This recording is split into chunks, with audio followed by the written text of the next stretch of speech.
We start with a story that undermines the hope that America is close to a post-racial society. This week on Long Island in New York, 7 teens were arrested for killing a Hispanic man. The teens were allegedly looking to, quote, beat up Mexicans. Marcelo Lucero was the Hispanic man stabbed to death on the street as he made his way to a friend's house to watch a movie. He was 37 years old, from Ecuador, and worked at a dry cleaning shop. According to the FBI, since 2003, anti-Hispanic crimes are up almost 40% in this country. For more on this story, we're joined by Reverend Alan Ramirez from Suffolk County, Long Island, where the last killing took place. And from Los Angeles, Gladys Limon, an attorney for MALDEF, the Mexican-American Legal Defense and Educational Fund. Welcome to you both. Reverend Alan, some have called this a modern-day lynching. Is that appropriate? It's quite appropriate, especially in the environment that we have in Suffolk County. We have a county executive and a legislative session that is constantly proposing anti-immigrant legislation, targeting, in particular, the Latino community. They have spent a very long time demonizing this community to a degree where those who harbor hatred in their hearts see fit to go out and hunt down immigrants as they see fit. Gladys, what do you say to those who say this isn't about the immigration debate, but it's about bad people doing bad things? Well, I think it's not coincidental that hate crimes have risen almost 40% during the same time period in which we've seen a rebirth and an explosion of the anti-immigrant and particularly anti-Latino sentiment. It wasn't about 3 months ago that I first went to Shenandoah, Pennsylvania to demand justice when a young Latino was beaten to death. A very sad and similar case as to this violence has been committed against Marcelo Lucero in Long Island. The anti-immigrant rhetoric, that it's inflammatory, it's hate-filled, it's completely out of control. Have you heard anything about the teens in this case? Do they have prior run-ins with the law?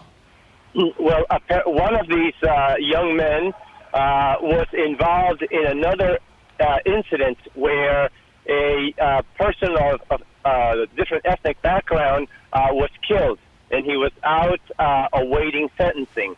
So these are young people who are impressionable, who hear the words that are spoken by politicians who demonize our community, and so they take the green light from them. There have been a string of killings of Hispanics recently. Many just don't understand the incredible fear in the Hispanic community of being assaulted just for being Hispanic. Gladys, what is MALDEF doing in light of this?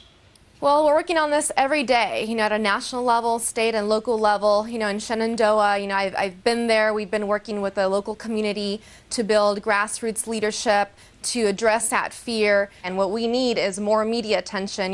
People are living in fear, and yet the media has been almost absent on this. Where is the outrage from the media? Where is the concern?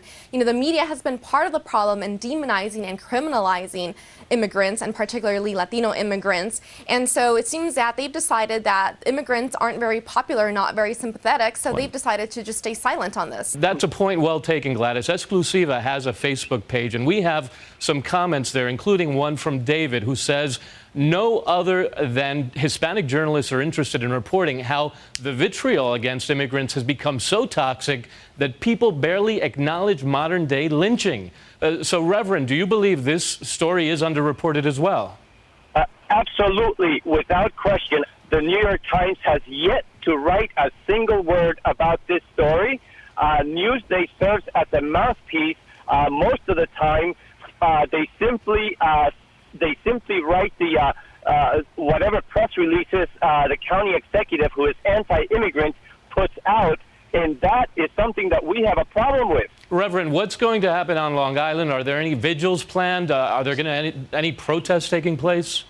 Right now, I am on my way to the county morgue with the brother to identify the body and have it released, and then we're going to have obviously a funeral for those who are here, and then send the body back to Ecuador. But there will be a vigil on Friday evening at 7 o'clock at the train station, the spot where he was killed. Reverend, please give Marcelo Lucero's brothers our sympathy, and thank you for joining us. Gladys Limon in Los Angeles, thank you very much for being with us. Thank you. My pleasure.